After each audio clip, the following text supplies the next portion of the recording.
BWOne here from BWOne, and in this video I want to give you my review of the Surface Pro 3, and in my opinion is one of the best tablets in 2014. Got a lot to talk about, so let's jump right into the review right now. Alright, let's jump right here into the Surface Pro 3. Now the first thing I want to get out of the way here and make sure you guys understand that this is a full PC inside of a tablet body.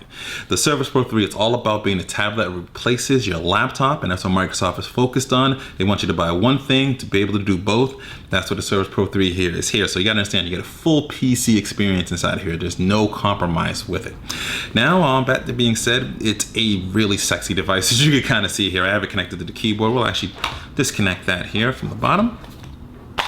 Pop it off just like that, slide it over there. We'll take a look here at the Surface Pro hardware here itself. Now, first thing you notice, it comes with that nice, vibrant, very bright 12-inch display in a 3:2 aspect ratio. There's a reason for that we'll get into a little bit later. Now, 2K display that it has for resolution, which means it's 2160 by 1440. Very high res, very sharp, and very vibrant display. And it's perfect for this 12-inch size here. I really enjoyed using it. In the front here, you have a 5-megapixel camera. You have 2 front-firing speakers, so you can get some good audio with that. Definitely a good experience. You have the Windows button that's been moved over here to the side, which just makes a lot more sense since you swipe it over here to the side in the software anyways, you can see where the start button is. It just makes more sense to be over here than at the bottom where it was before. Here on the bottom, you have your docking port, and this is where your keyboard obviously connects with. Here on the side, you have your USB port, USB 3.0, mini display, and you have your charging port, which is a little bit different now than from the previous version. So keep that in mind that the chargers from the previous one don't work inside this particular new charging port here. At the top, you have your ventilation. It's going to go all the way around it. Since it's a full PC, it's going to need something to cool with. Doesn't get too loud, doesn't get too hot. You don't have to worry about that. And it's decent enough. Only time I heard it ramp up was when I was doing some video editing. Here you have your 3.5mm headphone jack, and you have your volume button here on the side as well too. So that's pretty much all around the nice all magnesium vapor mags material design. It's just really nice and very nice to hold in the hand. One of the thinnest tablets that you're going to see out there, one of the lightest you're going to have out there. You're going to have no problems traveling with this, carrying this around. It's going to feel very, very good here. Now, also on the back, there's a 5-megapixel camera as well too right there, so keep that in mind. And you have the famous kickstand. Awesome as usual. Now the kickstand actually has a little bit more angles to it. Beforehand, you only could pretty much go in one phase or in 2 phases. Now you can go all the way down 150-degree angle, and this really does help out when it comes to when you need to have different configurations based upon where you're sitting it and where placement is. This really does come in handy, as I kind of hit it there by accident, but it really does come in handy here with it and being able for it to kind of have those different sort of angles there. We can lean that on back up here, and it's pretty cool. Now the model that we have here comes with a Core i5 processor, and it comes with for 8 gigabytes of RAM, 256 gigabytes of storage. Now there are other options down to an i3, 64 gigs and 4 gigabytes of RAM, all the way up to a Core i7, 8 gigabytes and 512 gigabytes of RAM, but that all varies around depending upon price. This model is about $1,500 right now. The lowest model starts up at $799, but none of them come with the keyboard, unfortunately. It does come with the stylus, which I'm going to get into a little bit later. It does come with this new stylus here that's a little bit different, but none of them come with this touch cover keyboard, which you're really going to honestly need to have the proper pro experience. As we go ahead and snap that in here like that, to really have the good experience with this, you're going to need this keyboard. It's about $130 add-on to it. A little disappointing. I wish Microsoft would have just included it in the Pro line. It just makes sense to really have that type of experience. You're going to really need to have the keyboard. Now they have made some improvements to the keyboard, however. One of the things you notice is the touchpad's a little bit wider, and they actually have a different metal strip, a magnetic strip right here that provides a separate angle that lets you pop it up just like that. That's going to come really in handy when you when you need a different angle to feel more comfortable with typing, and with the kickstand as well too, to give it more of a laptop feel, as I'm going to show you right here as I pick it up. And you can see I'm sitting in my lap. Now I have more of a true laptop experience here with it. As I kind of lean it in here, and then my knees aren't necessarily, well, kind of wobbling here a little bit with it, but I wanted to show you how it sits in your lap and how that experience would be. And so far it's good. It's not as easy to adjust it as if you just had a display. Like a traditional laptop display, we just kind of went like that. So you kind of have to go and adjust the kickstand around and adjust the keyboard here, but it does feel pretty good. It definitely feels more improved than I say with the previous version of the Surface, where you really only had 2 angles and you couldn't get the right fit. In this case, you can get the right fit. If you want to go all the way down here, you can type like this. If you want to come up a little bit, you can get that perfect angle that you're looking for, and I really think Microsoft did a very good job with that. Now let's talk about the keyboard here. Now the keyboard here itself, it's improved, but it still feels a little, how do you say, I want to say not squishy, but a little plasticky, and it feels like you're kind of bouncing off the keyboard itself. It's a backlit keyboard, which hopefully I can show you the backlit keys there. I don't know if you can see them lining up there, but it does show, that does have backlit on them, so it's good for when you're in low light conditions. It's well traveled. You can get around and type pretty well on it, but it feels sort of in ways that when you're typing on it, it feels like you're almost bouncing on it coming back. So I would like to see them use some type of different material possibly, and maybe some different switches underneath the keys to get a better click down feel than they kind of have right now. The mouse, however, is definitely improved over, and it actually now has a click down on the actual mouse pad here. More real estate to move around and easier to sort of click around. I really do like that. Definitely like that in terms of moving things around here. Now let's get into about the 2K display here and the front firing speakers. You can already see here, this photo is looking very beautiful. It's a photo I took actually with my Lumia 1020 not too long ago, and you can just see how sharp, vibrant, and vivid the colors are, and that's really going to be the case here when you're looking at content, viewing content. It's just going to look very, very good, especially content optimized for the screen here. Now you're going to see in some cases, if the software program isn't quite optimized for it yet, you might see a little bit of fuzziness around fonts and such, so that's something you might want to be aware of. But let's go ahead, and I'm going to play one of my own videos here so we don't run into any copyright issues. I'm going to test to see how the video quality is, and we're going to see how the audio quality is as well too. And this is a good video to use here. Let's go ahead and maximize. Let's say let's keep this small play. Let's go ahead and maximize this out, and let's hit play.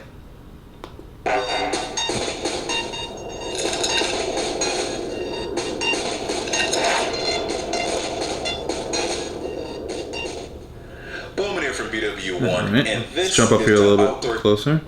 Battery life for about 16 now I know the speakers are kind of facing away from our microphone, but I'm pretty sure you guys can hear how good those are, especially for a laptop. Let's get some music playing here. All the way up. You control the volume down here as well too if you want to turn down. Cool. Let's actually do some more.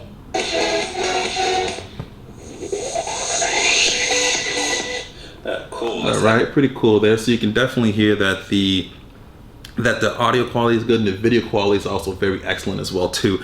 Overall, a very good experience when you're talking about from an entertainment aspect. So that's cool. I wanted to show you that there. As far as Windows is concerned, it is Windows 8.1 Pro. You get the full version of it. There's no GIMP, so you can use legacy software if you need to get into the desktop mode here and be able to use any type of software that you want to use.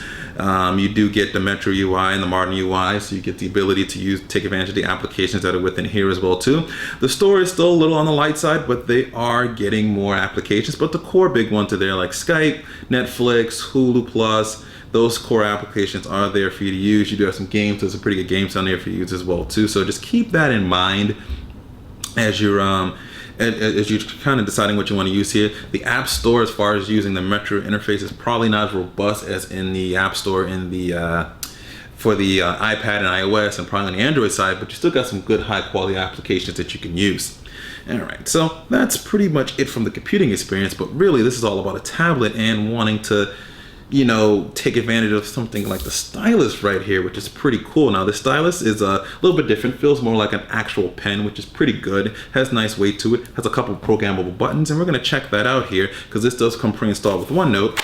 And the reason for the design here, when I talk about a 3:2 aspect ratio, is that it fits more like an actual legal pad. So when you have like a legal pad like this, it feels more comfortable in the hand. It feels like a magazine when you're reading. And if you tap here at the top, what should happen here is, might have to do it a couple of times here. It's not always, this doesn't always work, but when I type or tap here, rather, at some point, OneNote should start. Give it a second here. All right, OneNote doesn't want to start. This is one of the things that is definitely, I want to convey with is that, well, there we go, finally. Now we have OneNote starting here. Now we can use a stylus, and it's like a legal pad. So when you're in a meeting and you're taking notes, it feels a lot more natural. are, you know, where are the TPS reports? And you kind of just write and just kind of go like that. I'm kind of writing at an angle here, but I want to give you guys sort of an idea, sort of how writing and how it looks. And I can actually do a couple programmable things. So I actually can, if I hit the bottom button here, I can actually start erasing things if I want to. I can actually use the second button to sort of select what I want to and kind of move around and do different things like that there. So that's an idea of sort of writing on it here. It's why this is designed this way, why it's at this aspect ratio. It's really all about, let's actually jump back into there. It's really all about giving you that legal pad, notepad experience with it and just being able to go boom, right on it. And the pen is very accurate, very comfortable, has enough friction on it here to really give you a good way to write down on things. I found that this was very good. Let me stop holding the button down there.